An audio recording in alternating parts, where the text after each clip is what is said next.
एक बार प्रेम से बोलो जय माता दी।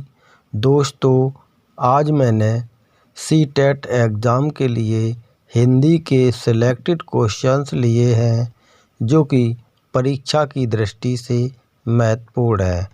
तो आपसे छोटी सी रिक्वेस्ट है कि आप हमारा चैनल पहली बार देख रहे हो तो मेरा चैनल सब्सक्राइब कर लो, साथ में बेल आइकन को ऑल नोटिफिकेशन पर प्रेस कर लो, जिससे आने वाली मेरी प्रत्येक वीडियो आपको तुरंत मिल सके। तो दोस्तों, वीडियो शुरू करते हैं। क्वेश्चन नंबर 1 है, भाषा सिखाने का सही क्रम क्या है? ए विकल्प है बोलना, श्रवण करना, पढ़ना, लिखना। बी विकल्प है श्रवण करना, बोलना, पढ़ना, लिखना। सी विकल्प है बोलना, पढ़ना, श्रवण करना, लिखना। डी विकल्प है श्रवण करना, पढ़ना, बोलना, लिखना। दोस्तों, ये क्वेश्चन अक्सर हर एग्ज़ाम में पूछा जाता है कि भाषा सिखाने का सही क्रम क्या है। तो इसमें छात्र घबरा जाते हैं और इसको गलत कर लेते हैं। दोस्तों, इस क्वेश्चन में है कुछ नहीं, लेकिन आपको समझना बहुत ज़रूरी है। सबसे पहले आप अपने एक दिमाग में रखना कि भाषा हो या कोई भी मतलब चीज़ हो, आप सबसे पहले सुनते हैं, ये बात क्लियर है। श्रवण करना यानी सुनना, सबसे पहले आप सुनते हैं, उसके बाद ही तो कुछ बोलते हैं। उसके बाद पढ़ना, फिर लिखना, ठीक है। दो दो के जोड़े होते हैं इसमें, तो आप इसको समझ लें अच्छे से। सुनना और बोलना, सुनोगे तभी बोलोगे, पढ़ोगे तभी लिखोगे। तो इसका दोस्तों बी विकल्प सही है, ये वाला। इसमें जो है पहले श्रवण करना, फिर बोलना, फिर पढ़ना, फिर लिखना। दोस्तों, ये क्वेश्चन बहुत ही बार पूछा गया है, इसीलिए मैंने आपको इसको डिटेल से बताया है। क्वेश्चन नंबर 2, इनमें से लेखन से संबंधित नहीं है। दोस्तों, इसमें जो क्वेश्चन है लेखन से संबंधित नहीं है, तो इसका जो आपको मैं उत्तर बताना चाहता हूँ। ए विकल्प है बैठने का उचित ढंग, बी विकल्प है शुद्ध उच्चारण, सी विकल्प है लेखनी पकड़ने का ढंग, डी विकल्प है आँखों से कागज़ की दूरी। दोस्तों, यहाँ पर सीधा सा है लेखन से संबंधित नहीं है। विकल्प को आप पूरा पढ़ें, चारों विकल्प पढ़ें, तभी क्लियर सही से होता है। अगर आपने एक दो विकल्प पढ़े और उसके बाद में उसी में सही कर दिया देख के, तो आपका गलत हो सकता है। इसलिए आपको ध्यान रखना है कि विकल्प चारों पढ़ें। अब यहाँ पर लेखन से संबंधित नहीं है, बैठने का उचित ढंग। जो बैठने का उचित ढंग है ये वाला है, क्योंकि आप उचित तरीके से बैठेंगे तभी तो सही से लिख पाएंगे। शुद्ध उच्चारण, ठीक है। लेखनी पकड़ने का ढंग, ये भी सही है। और आँखों से कागज़ की दूरी, ये भी सही है। तो दोस्तों, यहाँ पर पूछा उसने नहीं वाला, तो आपने समझ लिया होगा कि इसमें नहीं वाला शुद्ध उच्चारण है। शुद्ध उच्चारण का संबंध है बोलने से।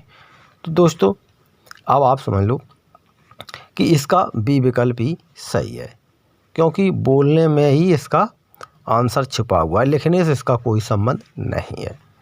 क्वेश्चन नंबर 3, भाषा शिक्षक में होना आवश्यक क्या नहीं है? देखो दोस्तों, यहाँ पर भी इसी क्वेश्चन, जो अगला क्वेश्चन था उसी के तरीका का ये क्वेश्चन है कि क्या नहीं है। यहाँ पर भी उसने नहीं लगाया है। ए विकल्प है व्याकरण का ज्ञान होना, बी सुंदर लेख होना, सी विषय और मूल्यांकन विधियों का ज्ञान होना, और डी विकल्प है रसायनों का ज्ञान होना। दोस्तों, इसमें नहीं पूछा है तो व्याकरण का ज्ञान होना ये वाला सही है, सुंदर लेख होना ये भी सही है, और विषय और मूल्यांकन विधियों का ज्ञान होना ये वाला भी सही है। अब इसमें गलत ये वाला है।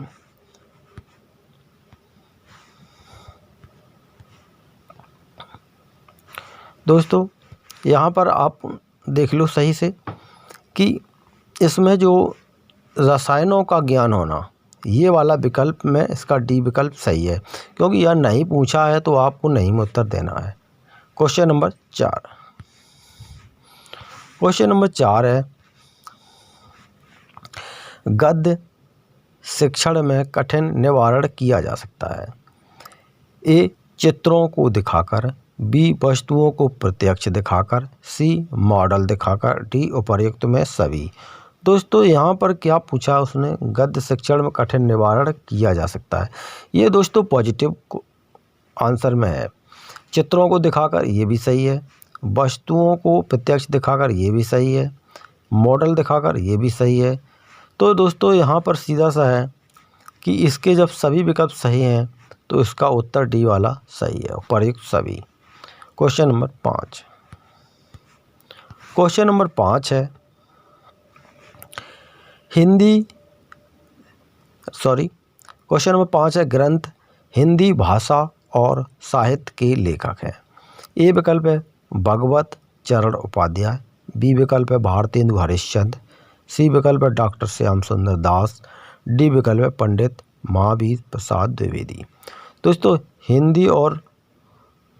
हिंदी भाषा और साहित्य, ये दोस्तों श्याम सुंदर दास का है, इसका सी विकल्प सही है। ये बहुत ही कंपटीशन परीक्षाओं में पूछा जाता है, हिंदी भाषा और साहित्य। तो दोस्तों इसको ध्यान से आप देख लेना। Question number 6। क्वेश्चन नंबर 6 है, हिंदी का प्रथम मौलिक उपन्यास किसे माना जाता है। ए पूस की रात, बी त्यागपत्र, सी इंदुमती, डी परीक्षा गुरु। क्वेश्चन दोस्तों ये भी बहुत अच्छा है, लेकिन ये सिंपल है। सी टेट की दृष्टि से ये सिंपल है, लेकिन ये परीक्षा की दृष्टि से बहुत ही उपयोगी है। तो दोस्तों इसका जो राइट आंसर है परीक्षा गुरु, इसका डी विकल्प सही है। दोस्तों ये परीक्षा गुरु जो है हिंदी का प्रथम मौलिक उपन्यास माना जाता है। Question number 7। क्वेश्चन नंबर 7 है, आदर्श हिंदी शिक्षक के लिए क्या आवश्यक है। ए विकल्प है व्याकरण का ज्ञान होना चाहिए, बी विकल्प है हिंदी साहित्य का ज्ञान होना चाहिए, सी विकल्प है शुद्ध उच्चारण करना चाहिए, डी विकल्प उपर्युक्त सभी विकल्प सही हैं। तो दोस्तों यहाँ पर आपको देखना है कि ये पॉजिटिव में है, क्योंकि इसमें नहीं लगा है। व्याकरण का ज्ञान होना चाहिए, हिंदी साहित्य का ज्ञान होना चाहिए, शुद्ध उच्चारण करना चाहिए, उपर्युक्त सभी विकल्प सही हैं। तो इसका दोस्तों डी विकल्प ही सही है।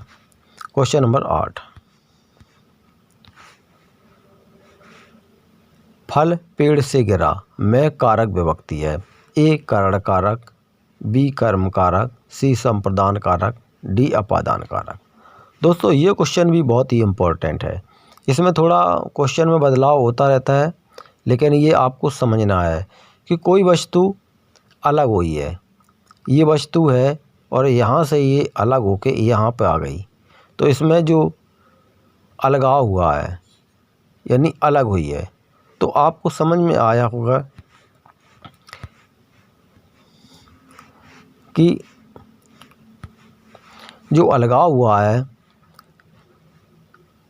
फल पेड़ से गिरा, अलग होने पर आपको अपादान कारक ही लगाना है। इसका डी विकल्प सही है। ये विभक्ति सबसे ज़्यादा पूछी जाती है, क्योंकि संप्रदान में भी से और कर्ण में भी से आता रहता है। तो ये यहाँ अलगाव का संबंध है, तो ये इसका डी विकल्प। Question number 9।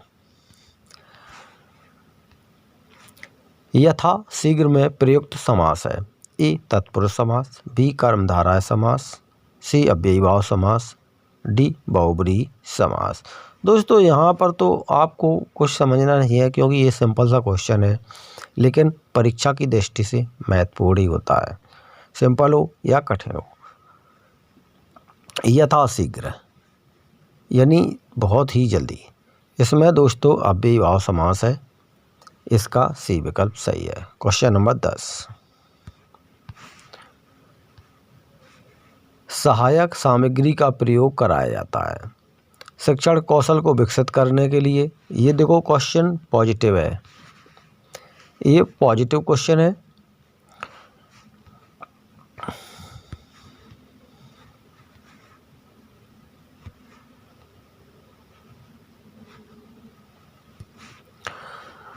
शिक्षण कौशल को विकसित करने के लिए, शिक्षण को रुचिकर बनाने के लिए, इंद्रियों को सक्रिय करने के लिए, उपयुक्त में सभी। दोस्तों यहाँ पर जो दिया है ये, इसका डी विकल्प ही सही है, क्योंकि इसमें पॉजिटिव क्वेश्चन है ये, इसमें सभी विकल्प सही हैं, तो ये वाला डी विकल्प सही है। दोस्तों मेरा छोटा सा वीडियो लाइक कर लो, और अभी तक आपने हमारा चैनल सब्सक्राइब नहीं किया है तो चैनल को सब्सक्राइब करके बेल आइकन को प्रेस कर लो, जिससे आने वाली मेरी प्रत्येक वीडियो आपको तुरंत मिल सके। वीडियो में कोई कमी है, अपना कोई सुझाव है तो हमारे कमेंट बॉक्स में लिखकर भेज देना, और वीडियो आपको अधिक पसंद आया तो अपने मित्रों को भी शेयर कर देना। धन्यवाद। वंदे मातरम।